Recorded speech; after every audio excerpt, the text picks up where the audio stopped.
When it comes to leading and planting churches, there are many things that you and I want to do that are good and helpful, and there are many things that we should actually avoid. And so today on Practical Church Planting, we're going to give you 6 unhelpful things churches should avoid.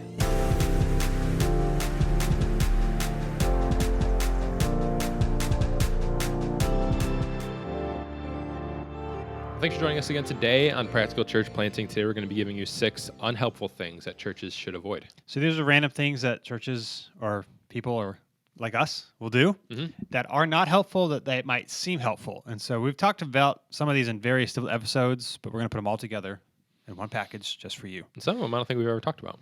Yeah, and that too. Yep. So here are unhelpful things that, again, might seem good on the surface, but you actually want to avoid because they actually do more harm than good. Here's number 1.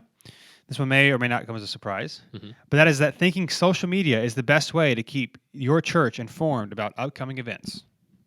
Social media is the best way to keep your church informed about upcoming events. Now, you might say that's what our church's social media is for. Yeah. We have a lot of resources and episodes on social media. If you want a church planner's guide to social media, you can go to practicalplanting.com. It's a free PDF. You just put your email in, we'll send it right to you. All about like super cool practical things about what to do with social media, what to post, content schedule, ideas, all that sort of thing. Practicalplanting.com, you get that free resource there. The problem with promoting events on social media is they get very little engagement. And if you post things that don't get engagement, then Facebook and Instagram and all these things will show your stuff to even fewer people because they want people to stay on their platform. And it becomes very spammy, and it's just like nobody really cares about that stuff. In fact, we've kind of, honestly, for how we do it here, we hardly post anything on social media that has to do events. Unless it's like we have baptisms coming up this Sunday, recording it. That's a big deal. But I mean, unless it's a fun event, we've done $2 trivia or trunk or treat. But if it's just a, hey, we've got this thing coming up. I mean, even for example, community groups. Our community groups start in 2 weeks, or relaunch again in 2 weeks. So we just took a short break. I don't think I have them posted on social media at all. Really? Because the 4 years we've been around, not a single person that I know of has ever clicked through it on social media. And it's just boring. Like nobody likes it. Nobody comments on it. Certainly not going to share it. And it's just not helpful. There are various other ways to keep things in front of your people, which we have other episodes on how to do that. With a newsletter, which we did. Our previous episode was a newsletter. So that's one of the ways you can do it. Yep. But it's not engaging. It's not interesting. People don't really care. People don't really like it. And not everything shows up in people's news feeds anyway. And so if you're using posts on events, I'm not saying never to do it. But if you have the assumption of, I'm going to post this, and this is one of the things, and I'm going to get frustrated if people don't know what's going on in the church because I posted it on social media. I would just assume that no one ever sees anything event-wise on social media, so don't think that that's the best way to promote stuff because it's not.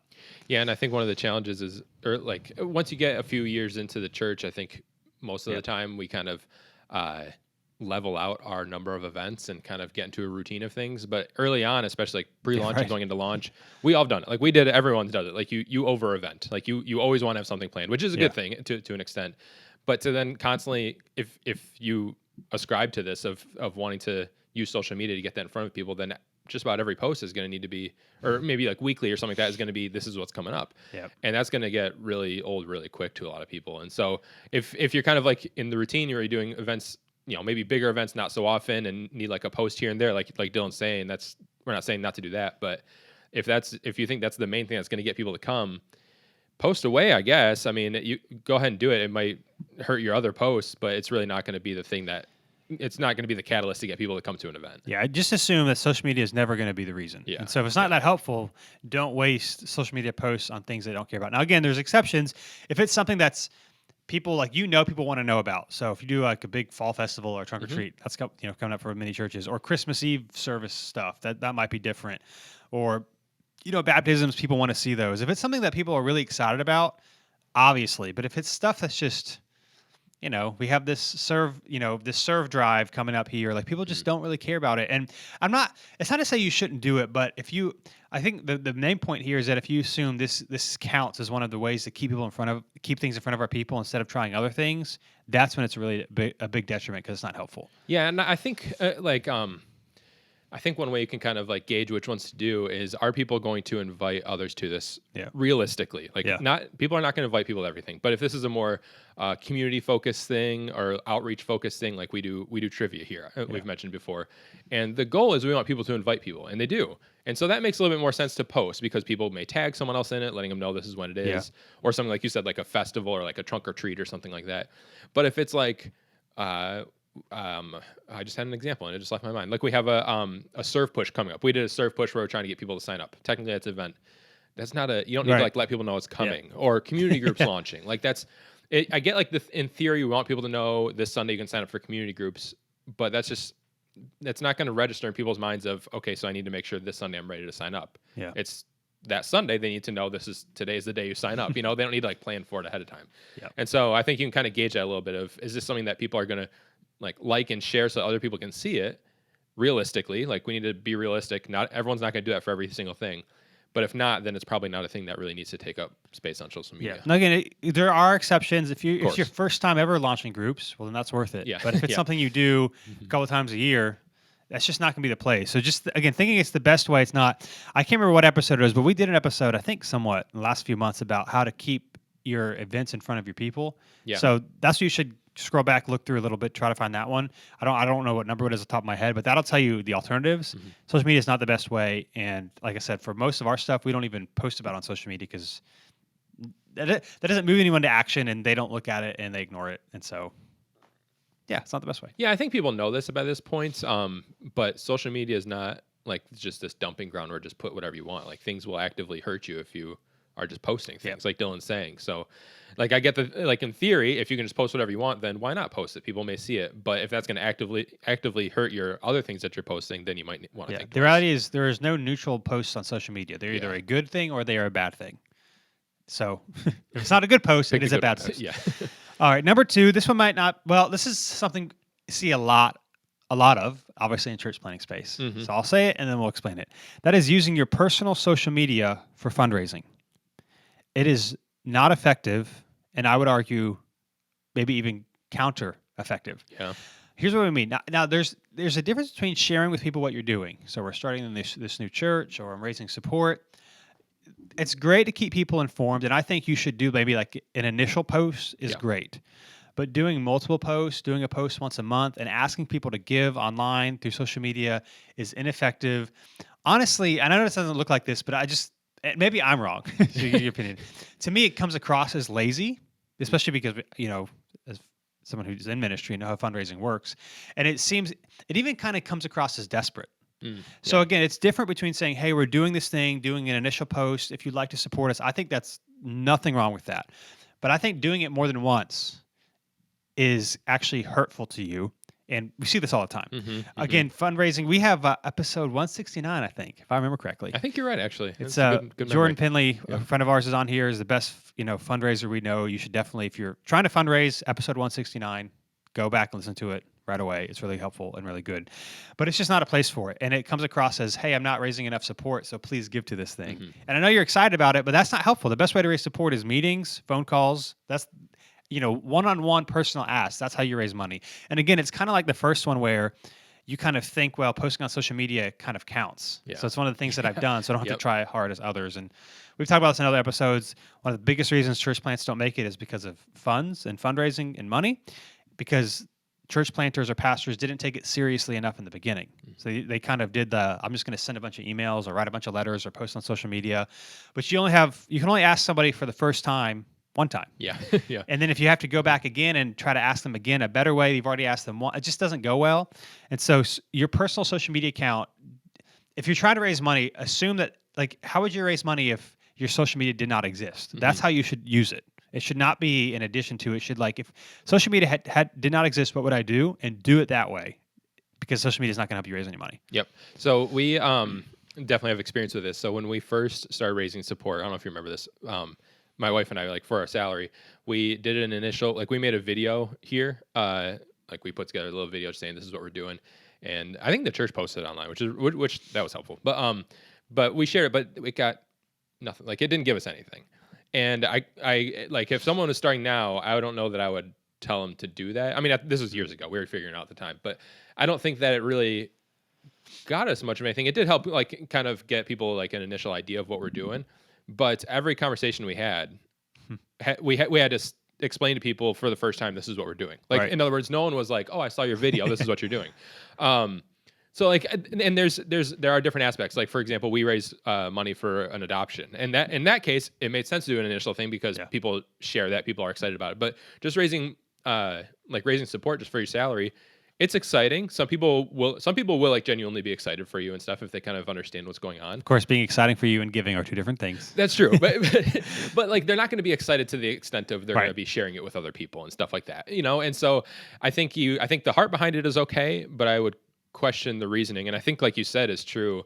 We can think that these things are doing something to get us towards our goal because they're technically you're doing something, like it's work, quote unquote, but it's really not advancing you at all. It's Yeah. just it's kind of like checking a box of today I spent X amount of time working on it, so I'm making progress. But in reality, in fundraising, if money's not coming in, you're not making any progress, or Right. you're not, getting closer to that. And so, yeah, I don't know.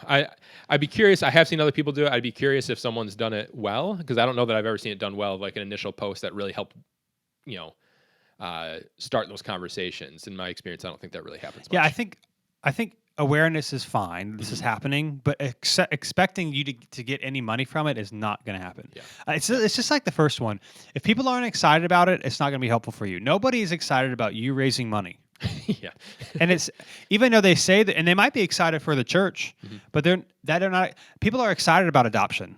Like they're excited about, if somebody went through a difficult time and they need help or they need school supplies. People are excited to give tangible things. People are not excited to give money, which is why you get really discouraged because people say the one thing Yep. and they do another thing. And so you post on social media, you get all these comments and you assume they're going to give to you when you didn't, follow up, whatever. And so to say it's happening one time, I think is fine, but to assume that I posted on social media, so this counts towards fundraising, unless you actually had a real one-on-one conversation, it is not going to be helpful. And again, part of this might be because we're in this, so it's like behind the curtain. When I see people post online that they're trying to raise money, I'm like, oh, that's because they're in trouble. Yeah. Or they're assuming that this is going to help them. And the people that are very effective with it, it's not. They don't post about it online often. It's fine to give updates and here's where we are, but again, assuming that hey, I'm going to post this, people are going to give, it's not going to work, and it could come across as maybe the opposite of what you want if you're doing it multiple times. And obviously, there's a lot more to this, but I think if you're raising support because you're planting a church and things like that, then those updates would be more towards this is the progress of the church plant, not just we need your finance. I mean, and part of it, obviously, part of financial support is tied in that. But if you're just we're raising support and talking about that journey, I just don't think that's something that's really that appropriate for social media. Yeah. So to be clear, you should post about how things are going. Yeah. But asking people for money in those posts is just not going to be helpful, and I think you can do the opposite effect of what you're looking for. Yeah, and honestly, like, and you know this if you've done it, but one of the biggest things of like the reason that you meet with people is because you can answer questions, you can actually have like a one-on-one conversation. And it's why things like email and just sending letters aren't really that effective other than just to provide information, because you're not having a dialogue. And that's what social media is you're just saying, this is all the information. And like you said, it's kind of lazy. Like you're saying, this is all the information. Now you do it. Like, now the onus is on you to do something, when in reality, you as the fundraiser is the one who needs to be the one doing the work. Yeah, at the end of the day, we make decisions based out of emotion, not rationality. Yeah. Like Simon Sinek had a TED Talk and then turned into a book, or maybe it was opposite, about Start With Why. And I was listening to a podcast last week, and I already forget. There's like certain centers of your brain, like your decision-making process is in the emotional part of your brain, not the logical part of your brain. So again, sending an email, writing a letter, or posting on social media gives people information, but we don't make decisions by that.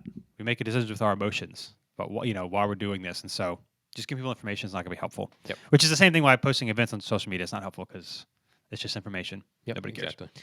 Number 3, this is very helpful and also very hard to do, particularly the smaller size of church that you have, or maybe you're pre-launch and you're gathering people, and that is starting your service on time.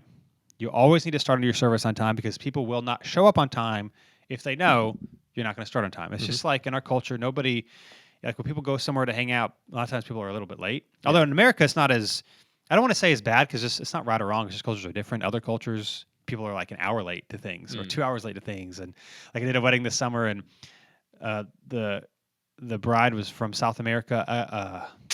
Venezuela, and so she's like, yeah, even at weddings, people will show up 2 hours late. Really? Like you don't, Oh wow. you send the invitations and then you don't. So they're talking about like doing it here, how like having to tell her family that's here, you have to come on time because this is not. Oh, interesting. And so, but anyway, so in our culture, it's like, I don't know, 15 to 20 minutes late is kind of the standard thing that when you arrive. Yeah.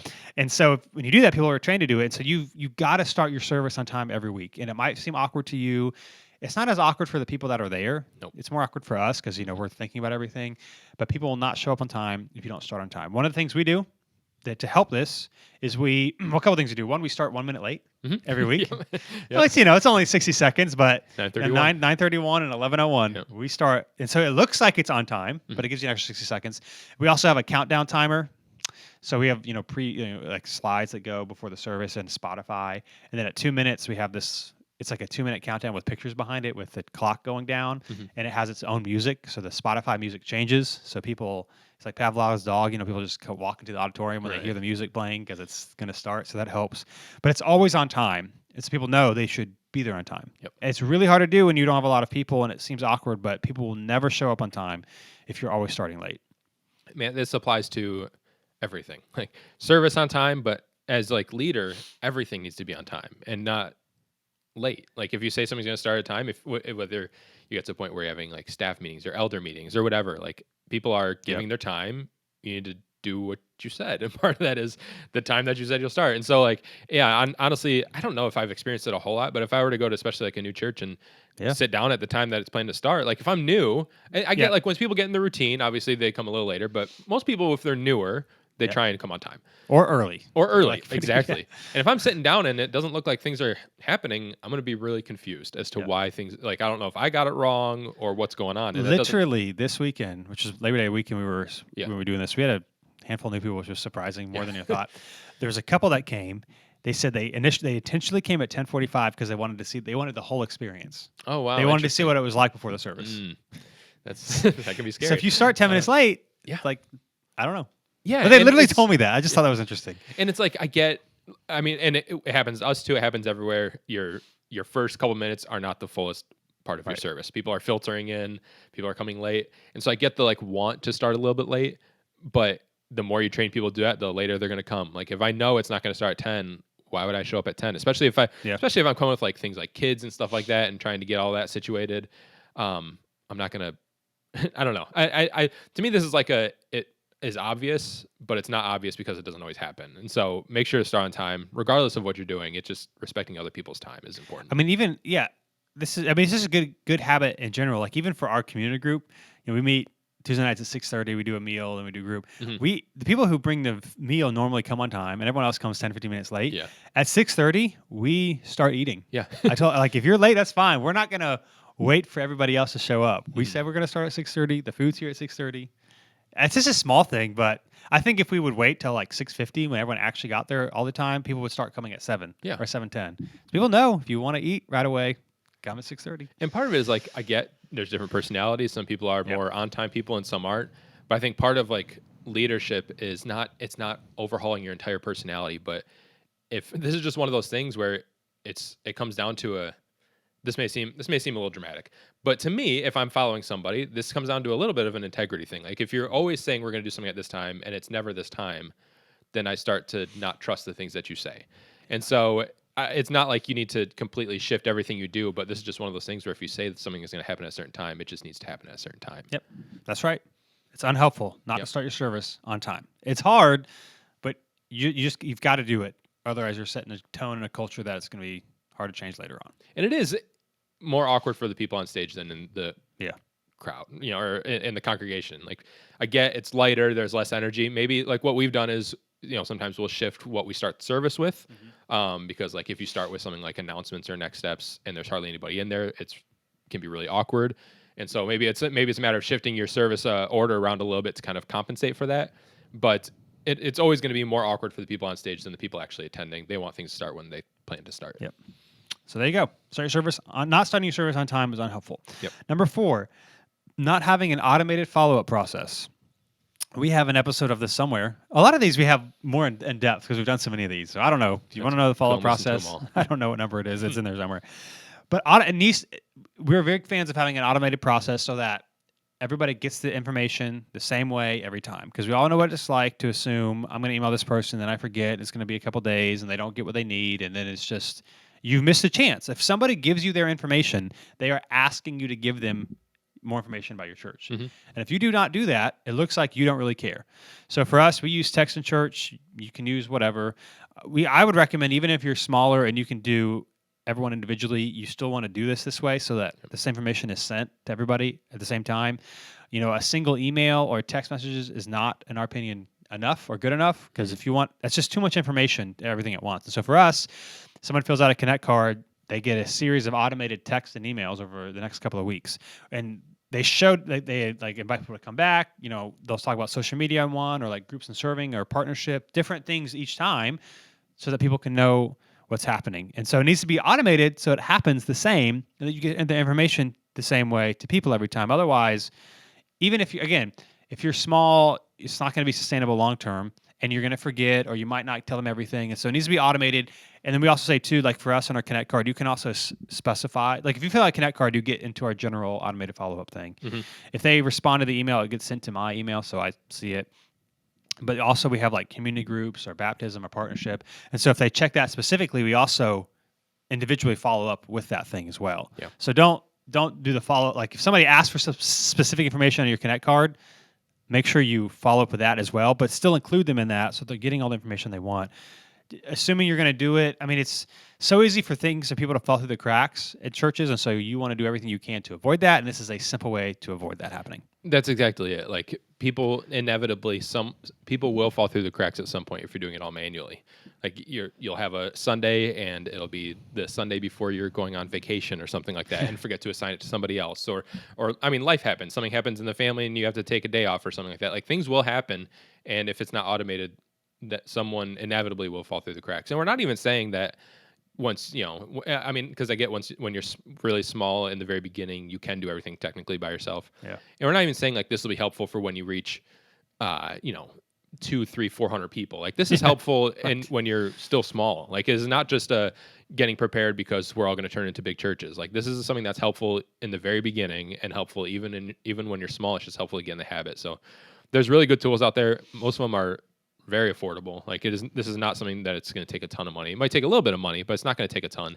And it's definitely something that's worth carving out some money in your budget for. And we talk about often too that church planting costs money. Yes, So if you exactly. can't afford to do some of these things, it might be a sign that you're not ready to plant. Mhm. It is worth spending. I don't know how much we spend a month on it. Less than $100. Yes. I don't know what it is, but that's worth it to have new people come back. Although, like, how much is a new person?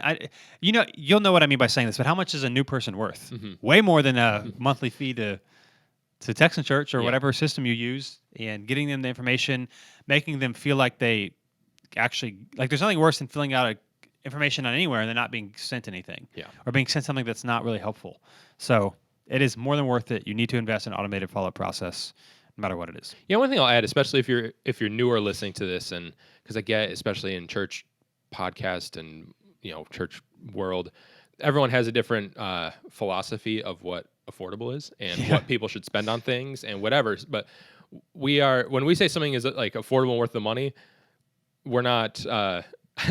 We don't say that flippantly. In other words, we don't say like, if this is something we've spent an exorbitant amount of money on, everyone needs to, or anything like that. Like this is something that it costs a little bit of money, but it is a little bit of money, and it is something that's really beneficial in the long run. This isn't like we're talking about our entire production setup and you have to do things this way or else people won't like you. But this is something that it's going to help you connect better with people. It's going to cost a little bit of money, but it's an amount that's definitely worth it in the beginning, honestly, not just in the long run, but it's worth it from the beginning. Yep. So not having an automated follow-up process, you should have it. It's unhelpful. Avoid not doing that. Number 5, not having your address and service times on your homepage. Now, this is a bonus for you. I actually looked up this episode number before we started. Oh, wow. Nice episode 191. Okay. We talk all about what your website and homepage needs to have. Super practical. You can implement them all today. The number one thing, however, is address and service times on your homepage. Again, someone recently in the new Practical Church Planning Facebook group, asked for feedback on their homepage, and that was the thing I gave them. I don't know where you were meeting, and it's hard too because you might be like, we're the only church in the area with this name. Like you won't even include. Sometimes churches will include the address and not the city. Mm. And it's like, that's Yeah. also not helpful Yeah. because if I'm interested, if I'm, right outside the town, or if you're the only town in the church with that name, but not the only church in the United States with that name, Mm-hmm. people will not know. I mean, even this was funny. Well, yeah. So long story short, this person emailed me saying, they wanted to talk. Her and her husband wanted, we were going through a really difficult time. Well, it was a prayer request thing on our website, which our homepage or our website homepage address is on our front page. Mm-hmm. There's a church in Arizona with the same name as us. Yep. And they are much larger than us. I have no idea how they found our website, not theirs. Yep. And so they emailed asking for prayer, and I was like, "Hey, do you want to meet with somebody?" And it was a woman, and so she said yes, and she was going to meet with Brittany, your wife, and they were even going to meet at Sola, and they find out because there's also a Sola in the town that she lives in, a coffee shop. Yep. And long story short, she got us confused. Yes. Yes. Now, maybe she just went to our prayer website, prayer tab or whatever, but she wasn't like obviously looking to see where we were. Yeah. So that was just kind of funny. All that to say, that will happen if people can't find your information. There's been times where I have looked up churches, not to go, but just to see, and I'm like, I don't understand where you meet. Mm-hmm. I literally don't know. Your website is primarily visited by new people, not by people that go to your church. And so it needs to be seen right away, or depending on how, I know how layout design, sometimes it can't be on the header part. It needs to be like, if they scroll down, like one little scroll, it needs to be right there. Mm-hmm. Address and service times. That's what people want. And if they have to find it, a lot of people aren't going to go looking for it. This is like, I don't know. You're right. I see it all the time where people aren't doing this, but it seems like we're not saying that you need to like overhaul your entire website. Like any website design, this can go in, And so I don't really understand why it's not always there, even at the bottom, which I don't think is a good place for it, but it's better than nothing. Sometimes at the very bottom there's a little bit of information. But like I get a little bit. I guess if you got your stuff updated on whatever, Google Maps or whatever, and more people are probably going to search the name than actually type in your URL, in which case hopefully that will come up. But if you're new, it might not. Like we're talking about church plants. We're not talking about well-established businesses or anything like that. And so have it as much as you think someone will see it, have it. Like this is just going to help you be discoverable just a tiny bit more. And what I would add is if you're portable and meeting in a space that is not your own building, have the space there too. Like if you're meeting at such and such elementary school, have that there, because if you have this address, and we're all familiar with church planning. We get people meet wherever. The regular human going to church is not. And so if they see this address and they go and look it up and it's whatever middle school, they may think they got it wrong. They may think this is a number of things. And so say where you're meeting, the address, the times, like it's just going to help people know where to go. And I would also add, I'll add a lot of things. I would also add, if you haven't launched yet, when you're launching to it, if you don't in other words, if you don't have service times yet, but have that information on there, because sometimes it's like I met someone like through my wife. I haven't met them in person yet, but they're planting a church in our area, and I was looking at their site, and one of the things is I couldn't really tell the whole, like, I wasn't entirely sure if they're meeting yet. Maybe they are, and that's a whole different story. There's a lot of stuff that you could do, but part of it is just where you're meeting and times, and if you don't have times yet, when you're going to have times, and that's pretty much it. But have that stuff in there. It's just going to help people be able to figure out what you're doing. Yeah, it communicates to a new person that you don't expect new people if you're not answering the questions that new people have. Mm-hmm. So your service time on your website has to be easily findable, right up top, so people know exactly where you are. You don't, in my opinion at least, don't have to include the zip code, because no one cares. Sometimes to me it's kind of like adding the www. It's part of a web address. Like people know you don't do that, but you need to have the town, no matter how small or big it is, the address and the town that you're in. Maybe this happens too, because maybe large multi-site churches is a little bit different, and so you might model they don't have it, and so you think you don't have it. And I don't know why it is, but a lot of churches don't have it, or they'll have one, and it's like, if you tell me what time you're meeting but you don't tell me where, or if you tell me where you're meeting but you don't tell me what time, how do I find that information? Like, where do I go to find it? Because it's not even on the homepage. Sometimes it's not anywhere to be found. So, and the same thing. If you haven't launched yet, you need to say launching this, so and so, have clear contact information about how they can follow up. But if people are confused about where you're meeting, they're never going to show up anywhere, and they're not going to probably do the extra work to try to figure it out. Yeah, and I forgot. I'm glad that you said also put the city in there, because even if it's obvious, we live in Raleigh. That's the big city. You can assume that if you come across something, it might be in Raleigh, but we have a lot of surrounding towns and cities. And so I remember when we first moved here and we're looking for churches, Like I didn't know the area very well. I knew we lived in this one town that was right outside of Raleigh, so I knew Raleigh and that town pretty much. I didn't know anything else. But if it would have said something that I didn't know, like a city I didn't know, I would have looked up to see if it was close by. But it helped me kind of, I don't know, help me understand where things were. Yeah. And I didn't know where things were at the time. And so, especially if you're in a place that has a lot of transplants, which we are, but even if you're not, like it doesn't, it only takes a couple extra letters. Just add the town, add the city. It just helps it make a little more sense. Yep. So not having your address or service times is really unhelpful. Go ahead and change it right after this episode. Yep. But before you do, last but not least, number 6. Oh, this is my favorite one. Your favorite one. Yes. Good. Insinuating that your church is quote unquote different. Well, first of all, sigh. well, it's just like you don't know that. So for me, I see this often. Like you don't know that. Yep. I mean, you might know it more if you're in a rural town, maybe. But I mean, I just see this a lot, and we live in Raleigh, so I'm like, you don't know that, and I'm not offended by it. I don't care. It's just, and maybe you don't use the word different, but when there's just this kind of verbiage that we're here to do something that isn't offered. And so we're going to save the day, and without us, this place isn't, God couldn't do what he's going to do. Instead of meeting and understanding and learning and going and knowing what's actually going on there, joining in what God is already doing. It's not to say that there aren't different characteristics about your church, but I think to me, it kind of bugs me, one, because it can kind of insinuate that it's better than. Like I'm all for,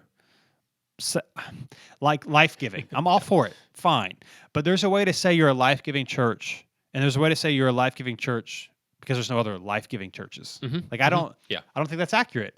And maybe by life-giving you mean a certain type of music. Yep. But churches can sing hymns, or they could be a cappella churches and still be life-giving.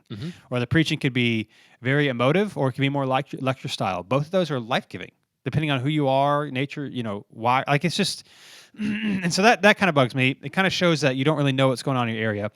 And at the end of the day, it's not different. Yeah. You have some songs, especially because they're typically speaking about the Sunday morning gathering in particular. You're going to sing some songs. You maybe have some prayer. Might do communion, however often you're going to do it.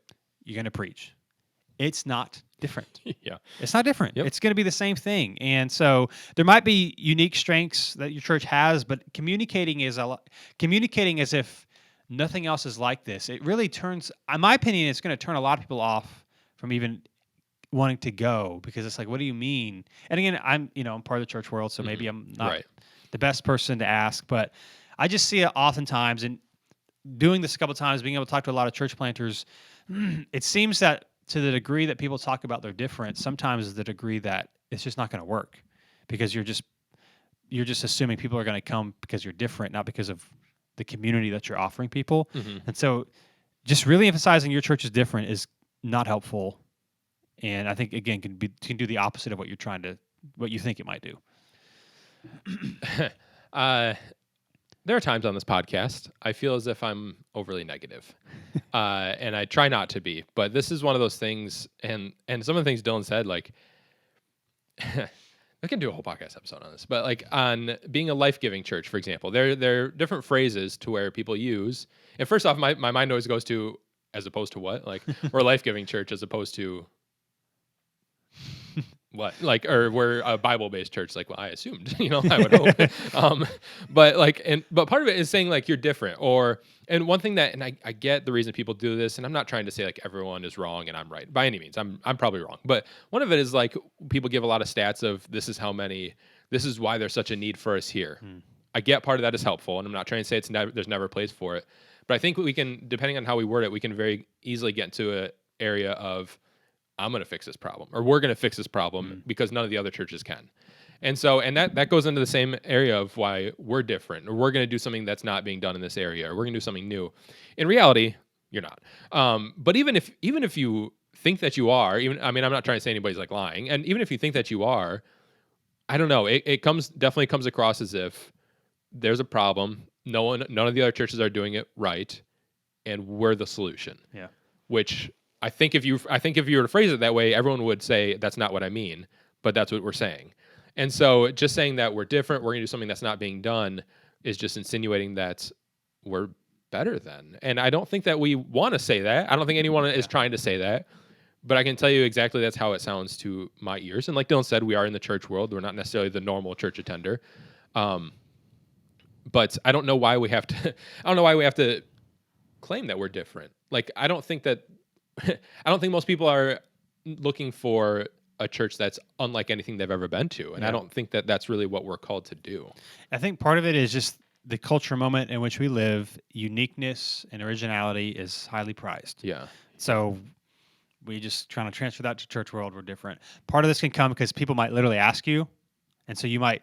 I think this is a moment too to talk about we're not some special thing. Mm-hmm. Like people just need community and they need Jesus, and that's why we're here, not because we're somehow better than. It's also interesting to me too. Again, I don't want to come across as judgmental because we don't have. There's a lot of stuff we don't have figured out. Yeah. But I think it was a week or two. I was looking at this church plants website stuff in Orlando, which is big, Orlando, Florida, and they were using a lot of this terminology. And I'm thinking, man, at the end of the day, your church might get to be a couple hundred people, maybe. I mean, the average is maybe I don't know, less than 100 is like the average size church. Let's just say your church will end up being 200 people. How many million people live in the Orlando area? Right. So to act like you're going to change the entire city, and I'm not against like dreaming big, but it can come across as very empty. Like you want to impact the city, you want to make a difference, but to change, to be this life-giving church is going to change the city. It's probably not going to happen. But nor do I think God is asking a single person or single church to change multi-million people's lives. Right. Like that's not our job. And so, I understand the challenge. The tension is there. People might ask the question. People might want to know, like, well, why another church? And maybe some of this just has to come down to your confidence in what you're doing and not feeling like you have to improve things to other people. Like you just got to be faithful. And people need community. And even in places where there's a lot of number of churches, even if those churches might be dying and might not be, great for any number of reasons. People just need community of Jesus followers to help them in their faith. And so insinuating that your church is going to be radically different when after you launch in a year, you're going to look very similar, at least on a Sunday morning. Yeah. Your music style might be different, but in terms of what you do, it's not going to be different. And so if you're saying it's going to be this radically different thing, it's just probably, it's just not going to, it's kind of dishonest, I think. And I don't know that's not the intention. I just don't think that's what you want to call people to. Like, come to our church because we're different. That's not why someone should come to your church. And I think that's what it boils down to. Like, that's not the reason we want people to come. Yeah. Like, I don't think, like, maybe your church is completely different than everybody else's, but is the reason, like, do you want people to come because they are getting community, because they're growing closer to Jesus, or just because we're doing something unique? Yeah. I just don't think that's the kind of the reason why we're doing things. Again, I think a lot of it is just our cultural moment. Uniqueness is highly prized, and so it's easy into that. And maybe your church is doing something that's different, but I would not lean into that being the selling point about why you should come. We're just a community of people trying to encourage people to follow Jesus. Now, you can word it differently. Yeah. But if you're leading with uniqueness and all your social media posts are how different you are, and that too, if you don't have any relationships with any other pastors or churches in the area, I don't think that's helpful, and I think that's not going to help you do that either, because they're going to see it. Like I see all the, Facebook knows, and so I see all these ads in our area for new churches that pop up, and a lot of them are great. But you see some that it just comes across as like we're different, and even to me, it kind of insinuates like we're cooler, and I'm just very anti-cool. Like in the church, like it's just we're not cool. Like being a pastor is not cool.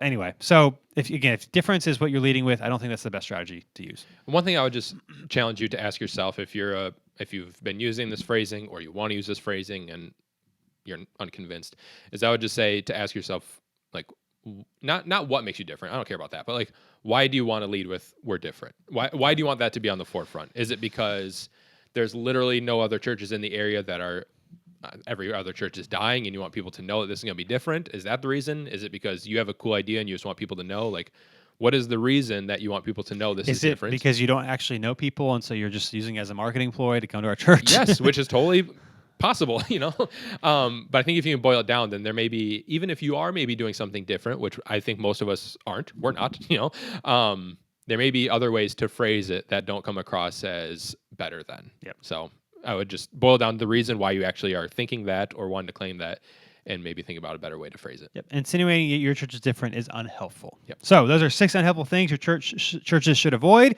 Hopefully these unhelpful tips were helpful to you. Hopefully. If you have questions or you want to connect with other church planters, on Facebook, you can join the Practical Church Planting Facebook group, or go to practicalplanting.com. A lot of free resources, and our Growing Your Launch Team course is also available on practicalplanting.com. Thanks for being with us, and we'll be with you next time on Practical Church Planting.